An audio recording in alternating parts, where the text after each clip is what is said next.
Recently, someone asked me a question, can anyone adopt a minor child? Minor child అంటే 18 years కన్నా below ఉన్న వాళ్ళని పిల్లల్ని ఎవరైనా అడాప్ట్ చేసుకోవచ్చా? ఇండియాలో అడాప్షన్‌కి ఏమన్నా రూల్స్ అండ్ రెగ్యులేషన్స్ ఏమైనా ఉన్నాయా అంటే, ఇండియాలో అడాప్షన్‌కి కొన్ని రెగ్యులేషన్స్ ఉన్నాయి.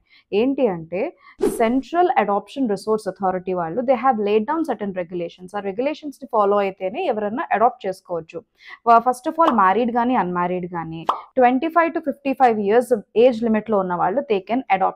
అంటే మేల్ గానీ, ఫీమేల్ గానీ ఎవరన్నా సరే అడాప్ట్ చేసుకోవచ్చు. ఫీమేల్‌కొచ్చేటప్పటికి they can adopt girl child or a boy child. కానీ మేల్‌కొచ్చేటప్పటికి స్పెసిఫిక్‌గా they can not adopt girl child. ఎవరంటే unmarried male they cannot adopt girl child అనమాట. అన్‌మ్యారీడ్ గానీ, లేకపోతే డివోర్సీ గానీ ఎవరన్నా సరే సింగిల్ అయితే మాత్రం they cannot adopt a girl child. Next వచ్చేసి వాళ్ళకి they have to be physically fit, mentally fit and as well as వాళ్ళు ఫైనాన్షియల్లీ కేపబుల్ ఉండాలి వీళ్ళని రైజ్ చేయడానికి.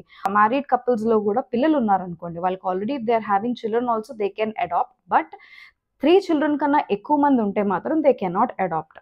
అండ్ పిల్లల్లో కూడా ఎవరిని అడాప్ట్ చేసుకోవచ్చు అని అంటే గనక ఆర్ఫన్ పిల్లలు గానీ, లేకపోతే అబాండన్డ్ పేరెంట్స్ ఎవరు లేని వాళ్ళు గానీ, లేకపోతే లీగలీ ఫ్రీ సరెండర్డ్ పిల్లలు గానీ, ఇట్లాంటి వాళ్ళని అడాప్షన్‌కి అవైలబుల్‌గా ఉంటది. ఇవి రెగ్యులేషన్స్ అనమాట. లీగల్‌గా ప్రాసెస్ ఏంటి అంటే మనకి we have guardians and wards act and as well as Hindu adoption and maintenance act. So, legal ప్రాసెస్‌లో ఈ 2 యాక్ట్స్ ఉంటాయి. నెక్స్ట్ రెగ్యులేషన్స్ వచ్చేటప్పటికి ఈ రెగ్యులేషన్స్‌ని ఫాలో అయితే గనక you can adopt a minor child below 18 years of age.